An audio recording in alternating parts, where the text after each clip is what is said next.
Bom dia, boa tarde, boa noite, pessoal. Vamos realizar hoje aqui um bate-papo sobre o filme O Poço, que é um filme produzido na Espanha no ano de 2019. Ele tem 95 minutos de duração e foi lançado no Brasil no mês de março de 2020. Eu sou o professor Gabriel, de Educação Física do IFSC-Saman. Vou bater um papo aqui junto com o colega Carlos Luz, professor de Sociologia, que também assistiu ao filme e tem ótimas contribuições para essa atividade aqui de hoje. Não é não, Carlos? Fala, pessoal, tudo bom? É isso aí. O professor Gabriel me convidou para a gente fazer esse trabalho e a gente hoje vai conversar um pouco sobre esse filme. Eu estava pensando que esse filme é aquele típico filme que ou você gosta muito ou você não gosta nada, odeia, sai de lá sem saber o que aconteceu. E eu acho que também é a função desse filme, né? Você sair de lá sem saber um pouco o que aconteceu, porque isso te faz pensar. Quando eu assisti, eu fiquei na dúvida se eu gostei ou se eu odiei.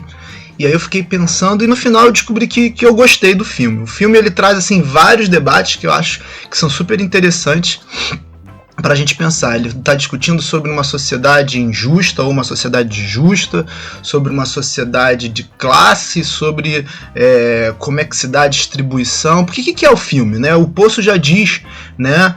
De certa forma, já ele começa o filme já te dizendo bem claro. São pessoas que estão, vamos dizer assim, presas numa estrutura vertical, né? Com um número X de andares, que no decorrer do filme a gente vai descobrindo quantos andares são, e que tem uma plataforma, que também a gente vai conversar sobre isso depois, em que ela desce com comida e que cada um tem um tempo para comer essa comida que chega em determinados momentos do dia. Chega em um determinado momento do dia. E dependendo de onde você está nessa estrutura, tudo muda de figura. Então, assim, é um filme que ajuda a gente a pensar um bando de coisa, né não, Gabriel? Com certeza. Eu sou do que não estava em dúvida. Eu gostei muito do filme, né? Fiquei ali pensando diversas questões. Ele traz reflexões muito interessantes. E eu acho que é a partir delas que a gente vai fazer aí algumas divisões, mas bem descontraído para analisar essa oportunidade aí de filme e trazer algumas questões que possam estar relacionadas até mesmo ao nosso cotidiano. Acho que também é importante a gente deixar claro que assim, a gente pode entender qualquer filme como uma coisa assim, realista, e aí a gente se apega a detalhes, quem colocou eles lá, como é que o cara faz isso, aquilo outro, etc e tal, ou como uma metáfora. Acho que a ideia ali principal do filme é trabalhar muito uma ideia de uma metáfora, de uma fábula, de algo, né, que sai ali do registro do real, do palpável. Porque se você olha, por exemplo, a plataforma e ficar se discutindo como é que ela sobe, porque não tem nenhum cabo, e como é que ela desce, né, e aí a gente vai ficar discutindo um detalhe que eu acho que não é por aí. Eu acho que a primeira coisa que a gente tem que estabelecer aqui na nossa conversa é entender as metáforas, né, e as referências que estão acontecendo no filme. Boa. Então, vamos começar? 1, 2, 3, 4, 5, 6, 7, 8, 9, 0. Bom, é isso. Quando o filme inicia, né, com o Göring, um personagem principal dentro do poço, logo depois a gente observa a descida, né, de uma plataforma com copos, vasilhas e alguns resquícios de comida e bebida, né? Inclusive a própria garrafa de vinho que é abraçada pelo colega de cela dele, né, do andar do poço, o Trimagazzi. E aquele primeiro item já demonstra assim, como a comida é distribuída, né? Então esse é um tema que chamou muita atenção. O filme em alguns momentos traz como se fossem lembranças do passado, remetendo a uma espécie de restaurante onde o chefe dá algumas orientações, esporros, organiza os trabalhadores que estão ali vestidos como garçons, né? E essa plataforma é a demonstração de como a comida vai transitar entre os andares desse poço. E esse debate já aparece entre os dois personagens que dividem, né, o andar.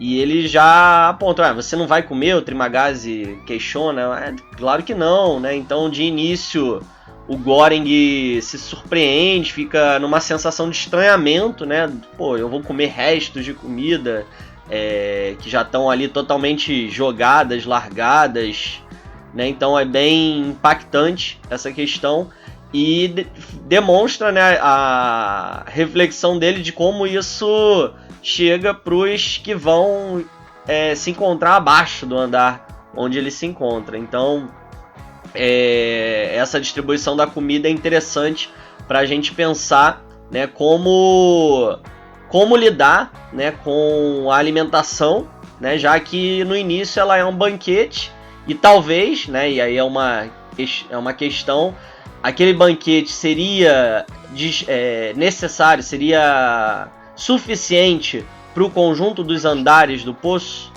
O que você acha, Carlos?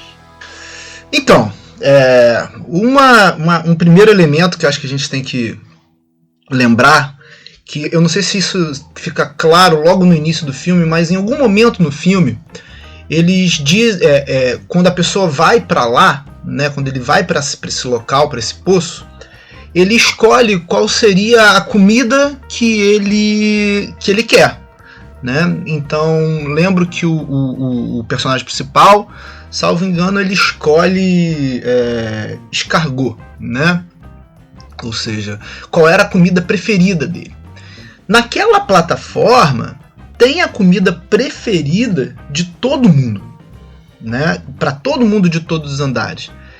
Então, acho que uma questão que está ali se cada um comesse único exclusivamente aquilo que é de seu desejo e que foi algo que ele pediu, se cada um comesse só o que é o seu, né, você já teria a comida suficiente para todo mundo. Entende o ponto, Gabriel? Perfeitamente.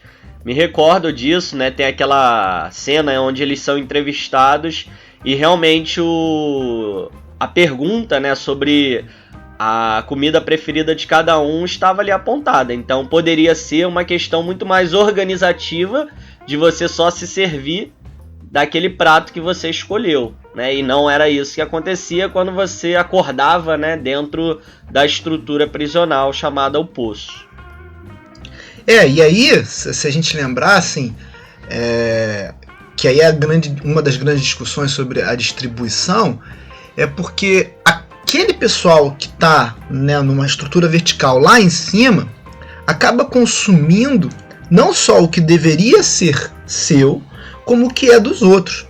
E aí o grande dilema no filme o que acontece se eu estiver lá embaixo? O que acontece com quem está lá embaixo? Que é aquela grande inquietação, né, do personagem principal logo no início, assim, eu não vou comer o resto do que veio de cima, né, mas também você vai mijar, vai destruir, vai cagar na comida do outro, e o senhor que está com ele diz, não tô nem aí, eu não tô me importando com quem está embaixo, porque eu já estive embaixo.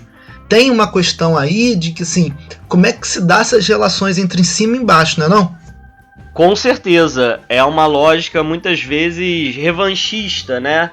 Em vez de pensar, poxa, eu não vou fazer com a comida o que eu não gostaria que os outros tivessem feito, já que eu vou me alimentar dela. Mas já que alguém fez, eu vou nesse momento usar o meu privilégio momentâneo, né, de estar no andar superior e fazer o que eu bem entender, independente de como isso vai chegar para os demais. Então é uma lógica que muitas vezes se pauta pelo egoísmo, né, pelo individualismo que seria interessante combater, né, e que de início o personagem principal questiona, traz alguns apontamentos importantes para pensar e problematizar uma outra possibilidade, embora ele não consiga desencadear isso, pelo menos no início. Então, quando eu vi essa parte, eu lembrei muito de uma teoria, de um teórico, o House, né, que ele, na teoria da justiça dele, em que quando ele vai pensando uma sociedade justa, um dos critérios ali para a sociedade justa é o que ele chama do véu da ignorância. O que é o véu da ignorância? É assim, como pensar uma sociedade entendendo que eu não faço a mínima ideia de onde eu vou nascer nesta sociedade. A sociedade ela só é justa quando, independente de onde você nasça, de onde você esteja, não faz diferença se você é homem, se você é mulher, se você é branco, se você é negro, se você é rico, se você é pobre. A sociedade justa é naquela sociedade em que o seu nascimento não importaria, né? Isso estou, obviamente, resumindo. E tem essa metáfora no filme, porque se a gente lembrar, eles de tempos em tempos mudam de andares. E é o grande medo do sujeito ali. Ele de repente acordar num andar muito mais abaixo, em que a comida não vai chegar de forma necessária, vai ser escassa, em que ele vai passar fome, em que ele vai ter que fazer coisas que até então ele entendia que ele não faria na vida dele. Ou seja, se essa sociedade, né, que é formada ali no poço, fosse uma sociedade justa, seguindo, portanto, os parâmetros de distribuição que atendessem a todos, não haveria nenhuma diferença você estar no primeiro ou no último andar. Agora, há uma visão, há uma percepção de que não há uma distribuição correta daquilo. Só que quem é que faz essa distribuição não ser correta? Que aí também é uma outra crítica do filme. São os próprios indivíduos estruturados numa forma hierárquica. Porque são esses indivíduos que se sentem melhores lá, naquele individualismo que você falou, que eu tô lá em cima, que consomem mais do que deveriam. Entende? Não é a estrutura, quer dizer, é a estrutura, mas é a estrutura junto dos indivíduos. Perfeitamente. Agora, uma questão que me veio à mente também havia... por parte da administração do poço, alguma forma de modificar a memória daqueles que entravam no poço, porque quando o Göring ingressa, né, apesar dele ter escolhido o seu prato predileto, ele, quando entra ali, não se lembra de muitas coisas, né? Só traz a questão de estar ali pelo certificado, que ele escolheu estar ali. Então, uma coisa que me pareceu há algum tipo de mecanismo para que eles se esqueçam, né, do que aconteceu antes deles ingressarem naquela estrutura. E aí uma outra questão, Carlos, vou te perguntar e te provocar. Dentro de uma lógica em que a comida está escassa, mal distribuída, você estaria preparado para se alimentar de outro ser humano? Então, vamos lá. Seres humanos em situações de extremo, eles fazem o que é necessário. Eu não sei, eu nunca estive nessa situação. Mas alguns anos atrás, salvo engano, Chile, né? Foi nos Andes.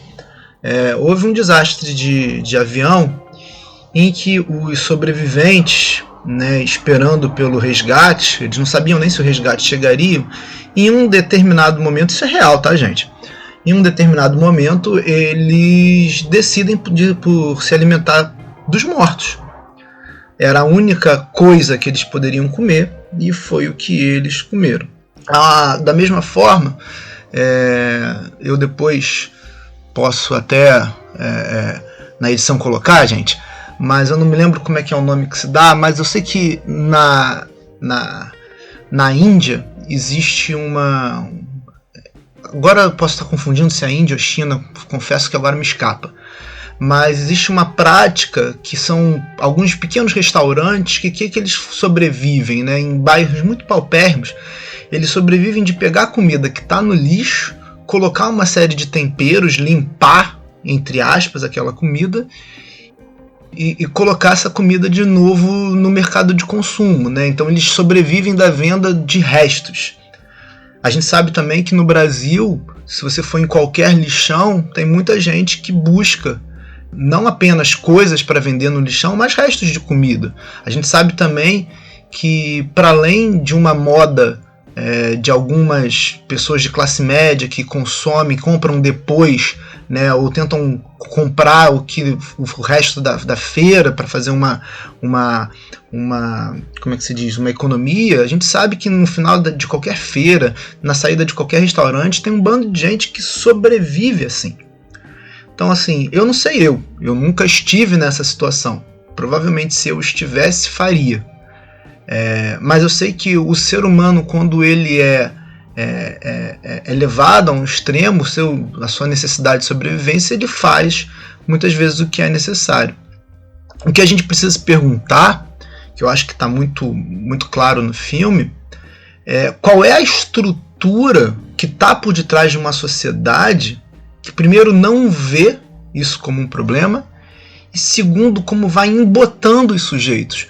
Ou seja, aquele cara que está lá embaixo, cedo ou tarde, por conta daquela situação dele, ele meio que se acostuma, ele se apaga e ele simplesmente aceita. É uma ideia de uma instituição total que te controla, né? Isso tem autores que trabalham, Goffman, Foucault, nas relações de poder, em que isso te apaga, que isso te domina, que você fica lá e você acaba aceitando aquilo como natural. Eu não vi, Gabriel, como um esquecimento. Eu vi mais como assim, olha, eu já estou aqui há tanto tempo, eu vou passando o tempo que eu estou aqui sobrevivendo, né? Eu estou aqui existindo, única e meramente. Eu estou aqui existindo, e tanto é que aquela outra personagem que trabalhava na administração, ela lembrava dos 26 anos dela na administração. Então eu não vi muito como um esquecimento. Agora, respondendo a sua provocação, é isso. Eu nunca estive nessa situação. Não sei o que é estar. Eu consigo imageticamente, eu consigo imaginar, eu consigo entender o que é estar nessa situação. Mas só quem de verdade já vivenciou a fome sabe o que é vivenciar a fome.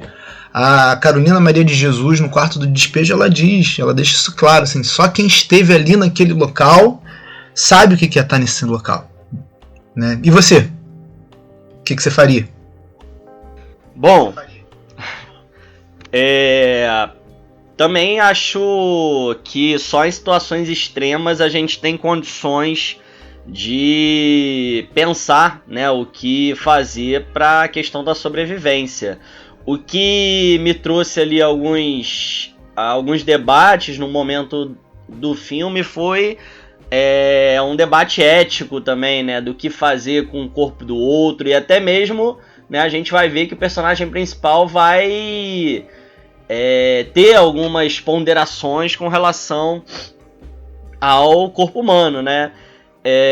Acredito que sim, Carlos. Eu acho que numa situação de sobrevivência, onde não há qualquer outra alternativa, até mesmo o canibalismo seria necessário para questão da sobrevivência. Agora, eu queria comentar, a partir dessa tua fala, tem uma obra que me tocou muito tempo atrás, quando estava começando na faculdade, que foi o filme Ilha das Flores, que é um filme brasileiro, né, que aborda essa questão, né, como que algumas famílias sobrevivem com a alimentação do que são os restos de comida dos porcos, né? Então, a gente sabe que em muitas realidades dentro do sistema capitalista há esse processo de alimentação a partir dos restos, a partir, né, de sobras de outros seres humanos e até mesmo de animais. Então, como a fome é um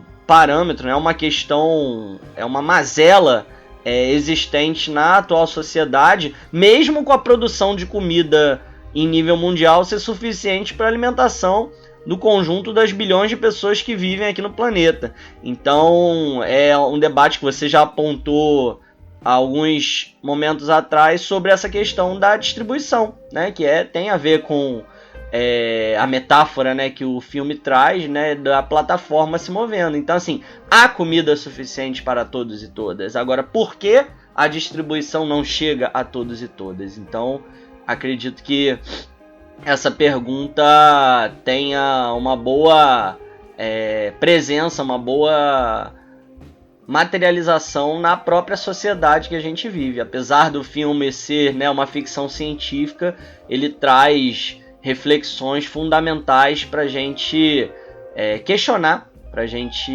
enfrentar mesmo a lógica que muitas vezes a gente naturaliza como se fosse normal, né? Isso que você falou sobre a plataforma. Então, quem está nos andares de baixo talvez em algum momento coloque aquilo como corriqueiro e naturalize de uma forma que a barbárie se apresenta. É isso. E aí fica também uma provocação que, assim, fome, todas as sociedades, historicamente, todas não, né? Não posso ser liviano de falar que todas, mas historicamente várias sociedades passaram por períodos de fome, passaram por situações de fome. E no passado, muitas delas passaram porque não tinham a tecnologia para dar conta, para lutar contra aquelas intempéries, né? Só que hoje a questão é outra, ou seja, há tecnologia para produzir para todo mundo, né? Há uma perda da produção, se joga fora toneladas e toneladas de comida. Então, se alguém passa fome hoje, não é por falta de comida, salvo raríssimas exceções. Se alguém passa fome hoje, é porque a gente tem uma estrutura na qual ela é orquestrada para que determinadas pessoas passem fomes e outras não. E aí é muito fácil você convencer qualquer um para fazer qualquer coisa, trabalhar por um salário de miséria que seja, quando você está com fome. Porque com fome você se submete a uma série de coisas.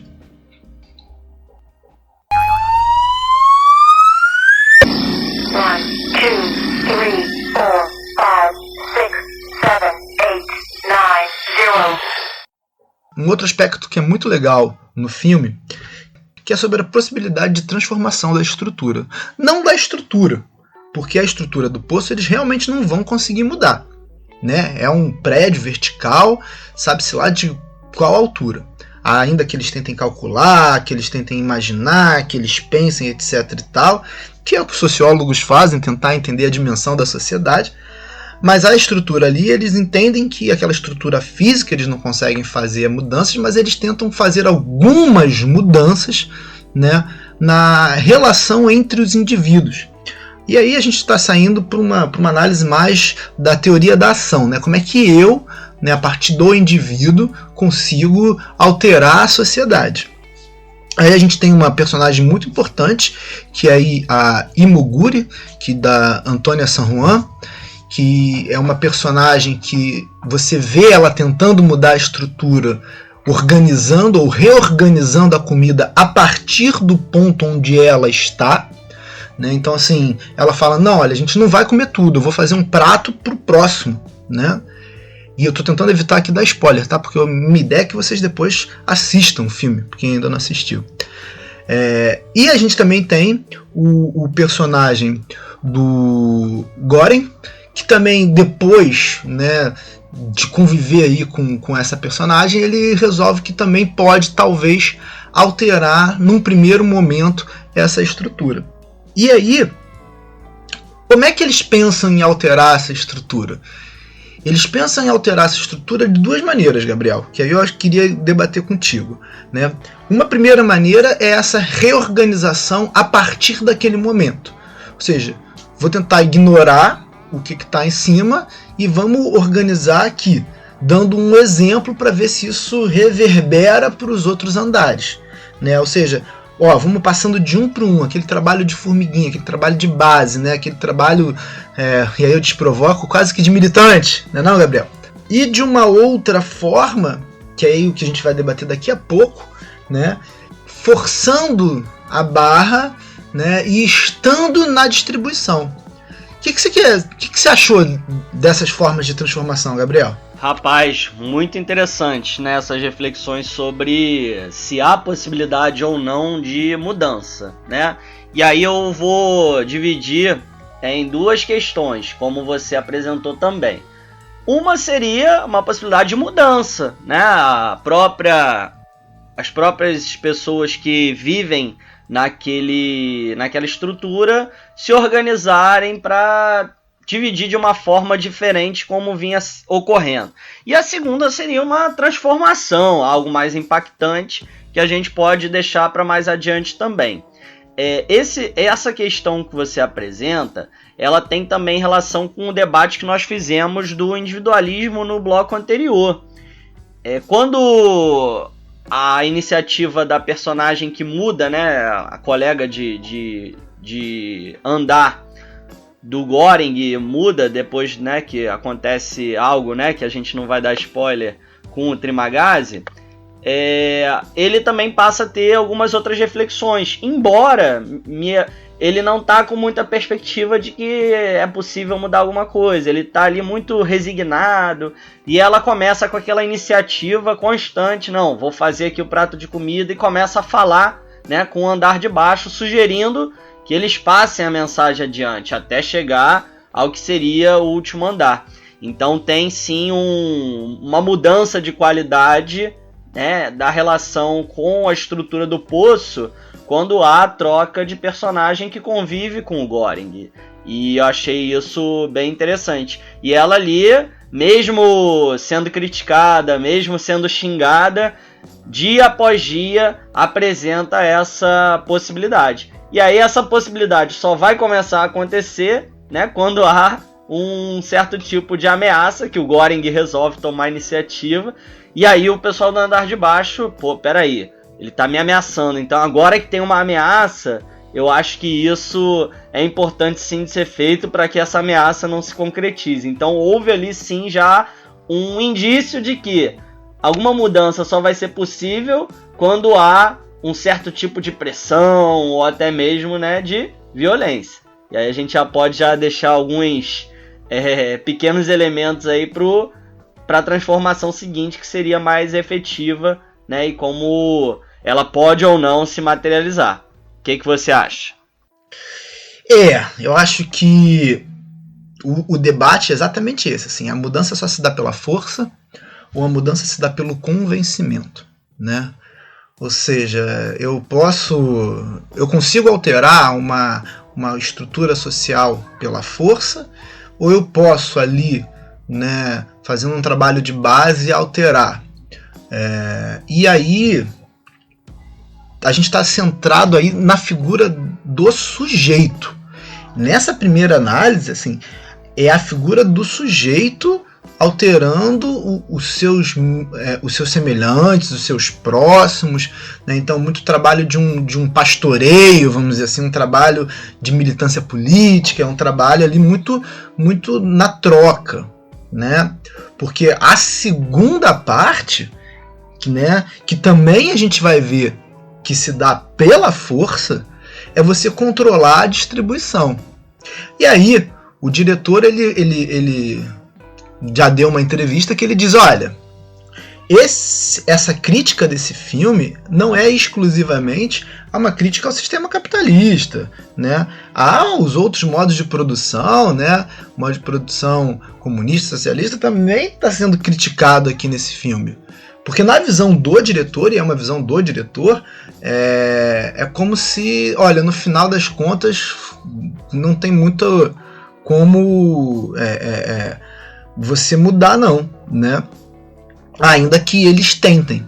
O importante também a gente perceber ali é que tem alguns personagens que decidem, né, alterar a estrutura. Tem alguns personagens que decidem mudar aquela sociedade. E aí tem um outro personagem que eu acho que a gente vai falar um pouco mais pra frente, que ele, num primeiro momento, ele não quer alterar, que é o Bharat, né? Que ele não quer alterar, o que ele queria mesmo era escapar dessa situação, né? E aí ele já é um personagem mais ligado com uma questão religiosa, né? O que você acha? Bom, dividir em partes também. Com relação às provocações do diretor, né, que a gente já saindo um pouco, né, da órbita do filme, ele traz, né, alguns debates, mas eu acho que o que está em jogo ali, né, é antes mesmo da discussão sobre o modo de produção.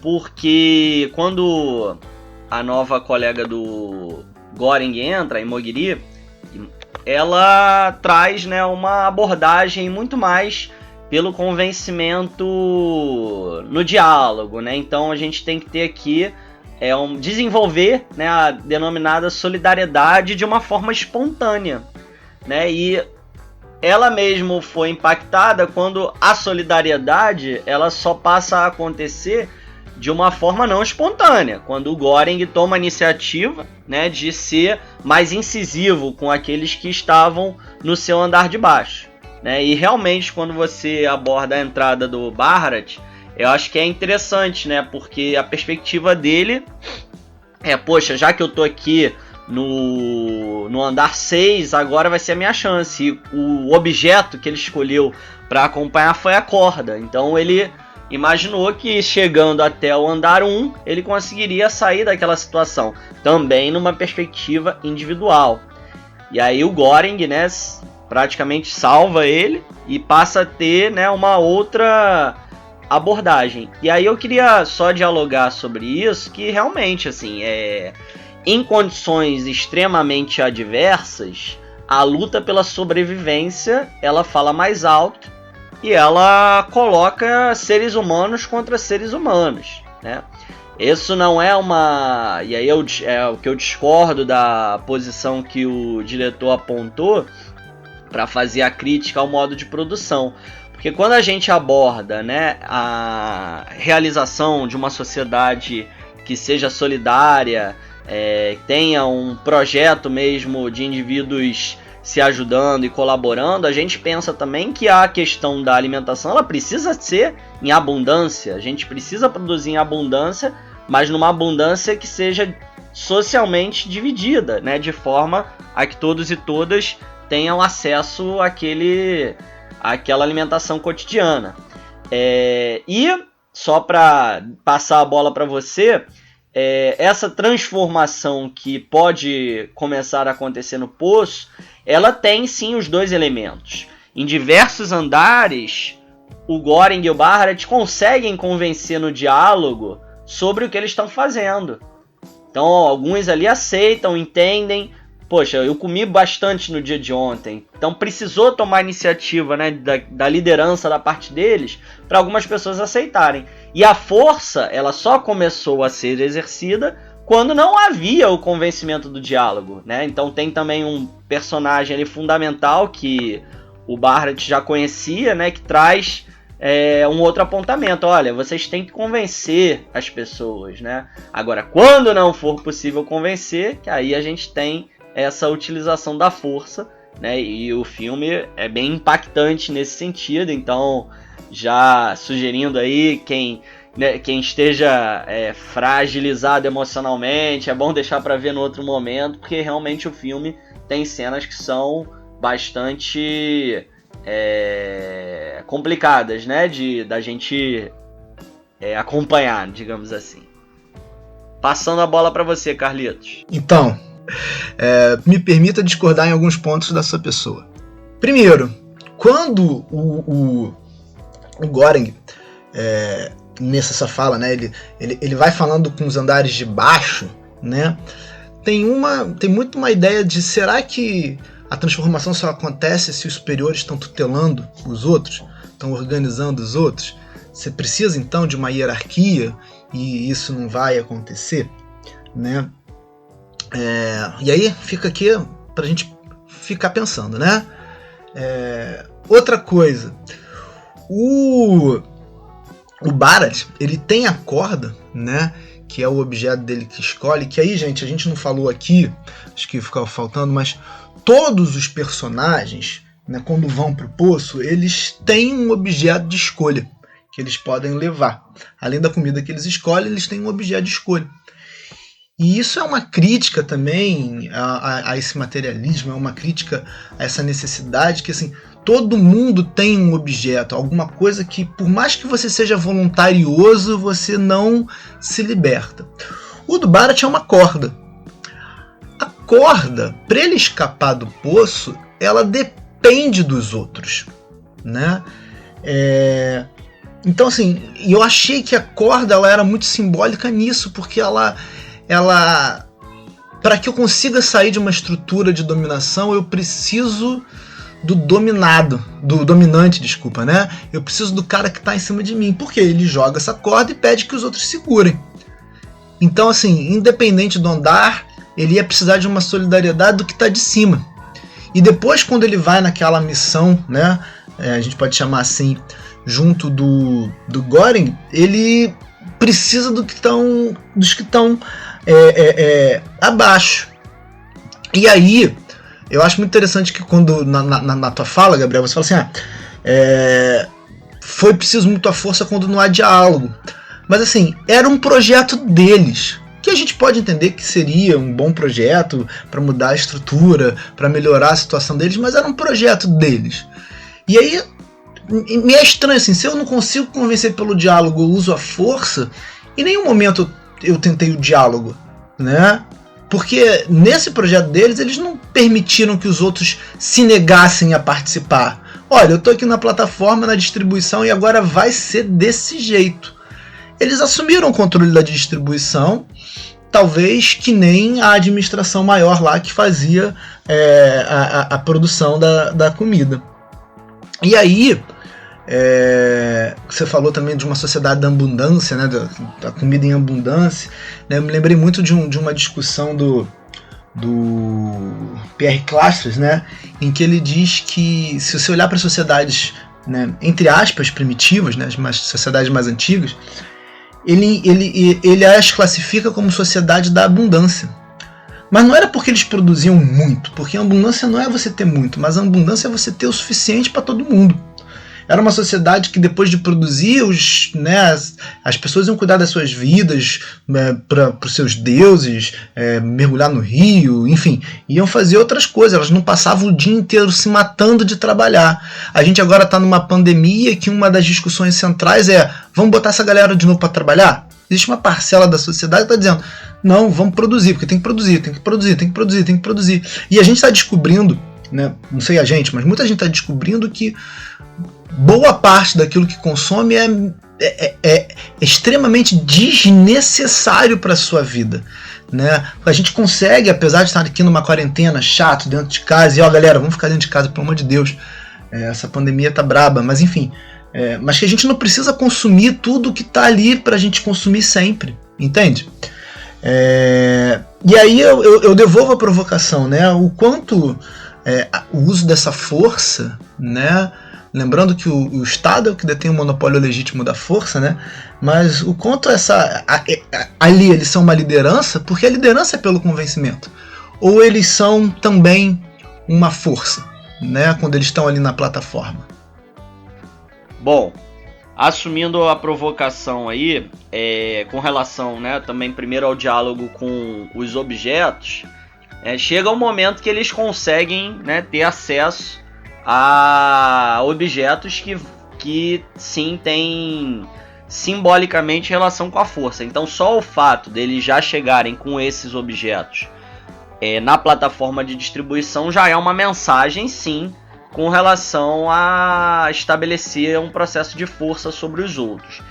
Eu discordo do Carlos quando você aborda sobre uma suposta hierarquia entre os andares, porque eu acho que a hierarquia ela não estaria entre os andares, então não bastaria só o de cima convencer o de baixo, mas seria um processo bilateral, tanto que, né, a própria ação, né, de necessária solidariedade que o Barrett tem no início, ele depende, né, da estrutura de cima, como você muito bem colocou.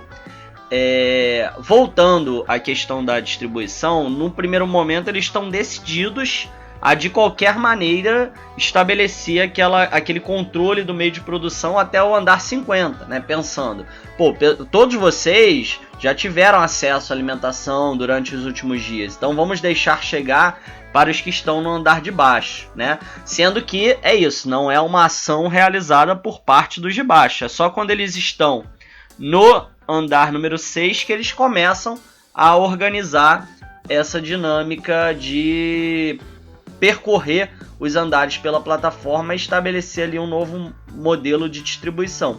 Mas a mensagem do rapaz, né, cadeirante, que já conhecia o Barrett, traz ali também uma outra perspectiva. Olha, é importante que vocês levem essa mensagem, né? A mensagem, ele ele é o personagem, né, que aborda a questão. Olha só, vocês têm que dar essa mensagem, mas vocês precisam também estabelecer uma forma de diálogo. E eles começam a mudar, né, a ação perante os andares naquele momento. Acredito eu, e aí já me posicionando, que sim, no primeiro momento a gente tem que convencer. Olha só, você já comeu durante os últimos 2-3 dias. Você consegue ficar sem comer hoje para que essa comida chegue naquele andar que até o momento não chegou? A pessoa pode devolver. Poxa, mas eu fiquei já no andar assim e eu não quero saber de quem tá lá.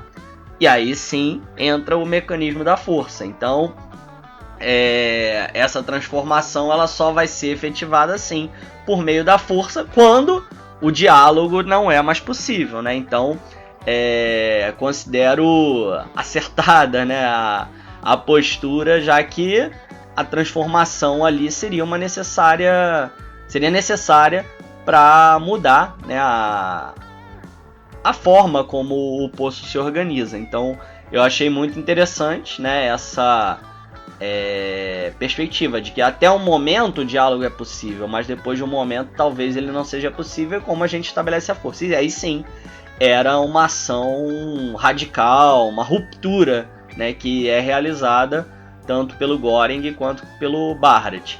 E eles mesmos têm as dúvidas, né, mas será que isso é o correto? Então assim, o tempo todo eles também refletem sobre no que isso vai desencadear futuramente. E aí, só para voltar, né, ao debate da abundância, acho que é mais ou menos isso que você colocou. A produção, né, de alimentação e de bens para as necessidades humanas de acordo, né, com o que a gente tem. Porque não adianta a gente acabar com os recursos da natureza de uma forma que a gente se alimente ou use esses recursos sem relação com o que a gente tem de necessidade básica, ou seja, a gente consumir mais do que a gente precisa, né? A lógica que a gente tem dos rodízios, né? Que a gente não precisa ir a rodízio de comida, a gente precisa de uma determinada porção de comida diária, de nutrientes, para poder ter a energia pro cotidiano da sobrevivência. Então a gente sim acaba utilizando recursos naturais muito mais do que a gente precisa, a quantidade de roupa, né, fazendo já a correlação com a sociedade que a gente vive. Então, só para finalizar,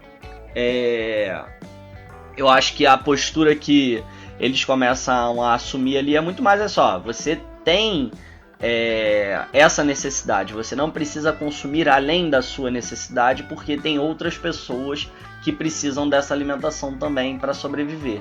Então a mensagem começou a ser transmitida só por conta da iniciativa sim mais incisiva e por meio do uso da força por parte das duas personagens que foram citadas. Eu acho que até para fechar esse bloco, pegando aí o gancho com a sua fala, primeiro que assim, eu acho que de alguma forma eles vão preparados para a força, porque eles vão com objetos para isso, se você lembrar bem da cena. Então, tentando evitar o spoiler aqui, galera. Mas eu acho que uma coisa que chama bastante atenção, e aí que é isso, né? Apesar, né, de não ser uma hierarquia, mas eu vejo ali como uma sociedade hierárquica e de classes, mas o principal ali é que ali não há um coletivo.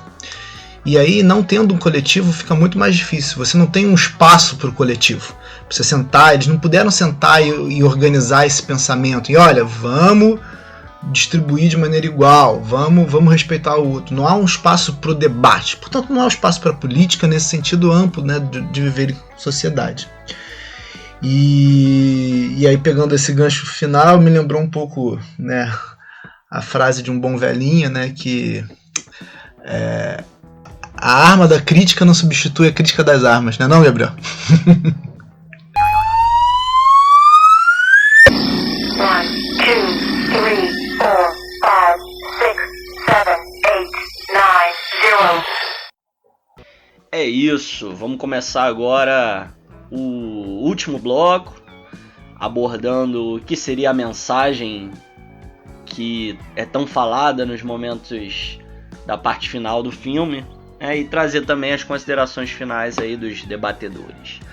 Bom, o Carlos, no final do bloco anterior, comentou sobre a impossibilidade deles se organizarem enquanto coletivo. E isso realmente é muito impactante.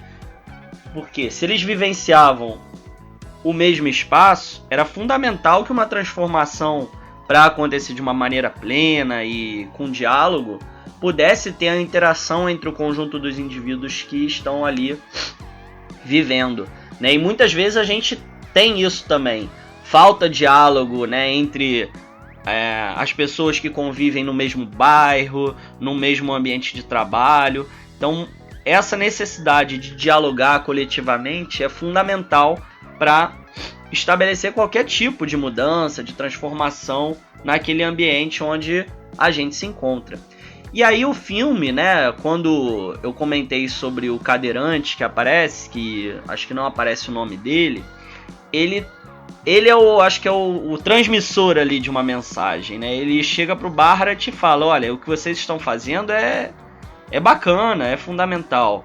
Mas e aí? O que vai acontecer depois disso? Vocês precisam de uma mensagem, né? Então, assim, qual é a mensagem que eles precisam transmitir? Porque até então eles decidem que a mensagem que vai ser voltar um dos pratos de comida até a plataforma de número 0, né? O que seria a plataforma da administração, que nem eles têm, né, total clareza de quem está ali administrando, de como isso se realiza.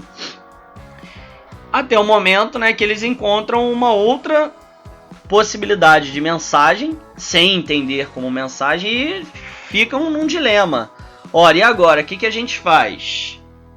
Ajuda, né, garante a nossa solidariedade que a gente tem tanto pedido aqui, ou a gente retoma com a mensagem que a gente escolheu no momento anterior, né? Então, esse dilema final entre as personagens ali é interessante, né? E eles escolhem até o momento, né, que o próprio Göring depois compreende que a mensagem poderia ser aquela outra situação final, né? Que acho que a gente vai ter que deixar um pouco obscuro, né? Para não trazer o que seria um grande spoiler aí desse momento.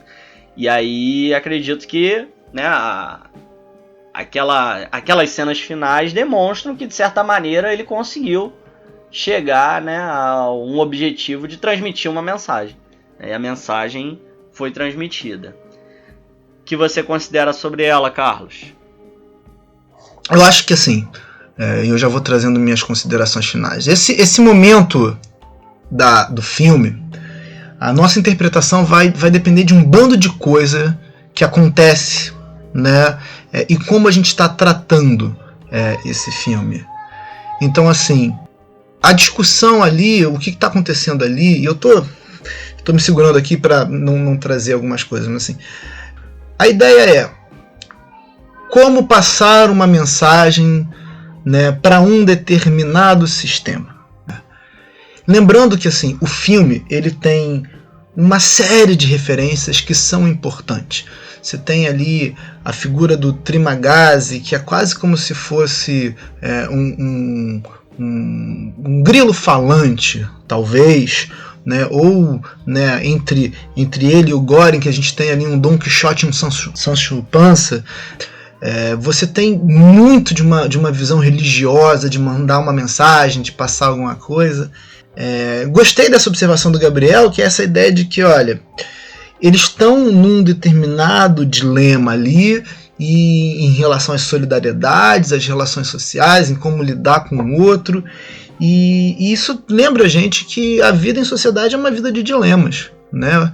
Você opera certas escolhas e nem sempre você está satisfeito com aquelas escolhas que você fez, e essas escolhas vão reverberar ou não, mas no geral reverberam na sua vida de alguma forma.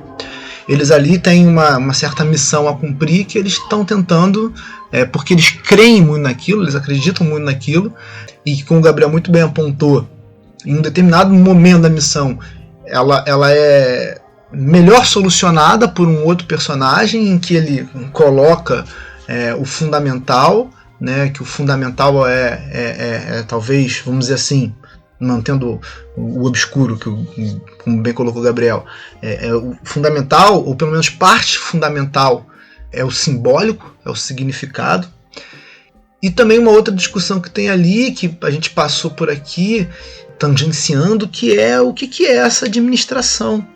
Foi algo que eu me perguntei durante muito tempo, assim, o que é essa administração? Porque o que ela significa, né? Isso é uma consciência coletiva daquele grupo, enfim. E também não temos respostas. Eu acho que o cerne do debate aqui é a gente trazer apontamentos, né? Não é trazer respostas.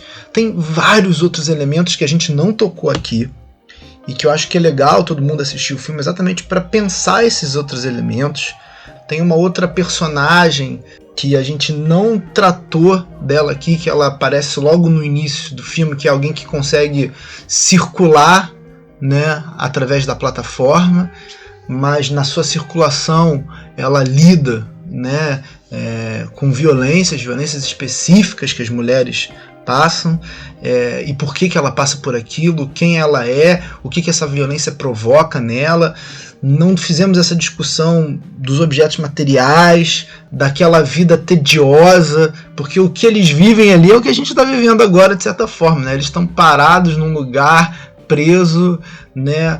Então é um pouco de preguiça, um pouco de gula, né? E aí tem um debate religioso. Não sei, eu gostei muito, Gabriel, gostei muito. O que é aquela mensagem? Eu tenho a minha visão, mas aí eu vou dar spoiler. E aí eu estou tentando evitar. Eu acho que o que a gente tem que entender é mensagens são passadas pelo sistema e a gente tem que ser capaz de dialogar com elas e tentar compreendê-las. Se a mensagem muda sistema, se essa mensagem não muda, será que é isso que é o importante? Ou é o processo que também é importante? Excelente, meu caro.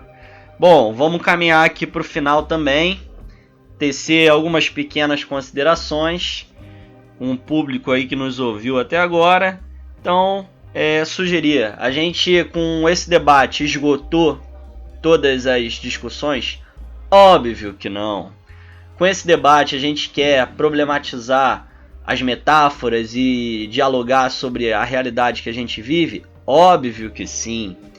E aí, a gente quer que vocês vejam o filme e comentem, debatam conosco para outras situações? Óbvio que sim também. Então, todos vocês, obviamente, estão convidados e convidadas a assistir ao filme, a dialogar aí sobre as problematizações que Carlos e eu fizemos aqui, a trazer, né, outras reflexões que não deu tempo de abordar nesse momento e ressaltar a importância, né, fiquem em casa, atenda às recomendações dos especialistas em saúde e, obviamente, a gente precisa manter, né, uma rotina de alguma maneira saudável, fazendo exercício, vendo filme, conversando com as pessoas via redes sociais, para que a gente saia vivo, saia mais forte aí dessa situação que, obviamente, né, a sociedade precisa, né, e isso demanda muito do que o filme traz. Solidariedade nesse momento. Então, a responsabilidade nesse momento ela é coletiva, tá? Então, obviamente, esperamos que vocês entendam e acatem essas recomendações para que a gente volte em breve, né, a estar juntos e juntas nos ambientes de trabalho, de estudo e retomando a normalidade, mas que, obviamente, essa sociedade aí opressora e desigual que a gente vive precisa de transformações rígidas. Beleza, Carlos? Contigo aí para fechar. Muito bem, Gabriel. Obviamente estamos todos felizes, né? E se você não entendeu, né? Espero que no futuro entenda, meu caro ouvinte. Quero mandar um forte abraço, agradecer a todos. É o nosso primeiro podcast, quem sabe não é o primeiro de muitos. Tem muito filme aí para discutir, tem muita questão para debater, né? E o que é a vida se não é o diálogo? Deixo aqui um meu forte abraço e uma pergunta de 1 segundo pro Gabriel responder sim ou não. Só a luta muda a vida, Gabriel? Sim! Valeu, gente! Abraço, meu querido! Valeu, gente. Então, gente, o nome do processo da comida é Pague Pague e ela acontece nas Filipinas. A BBC Brasil tem uma reportagem sobre isso, para quem quiser ver tá no YouTube. Valeu, aquele abraço.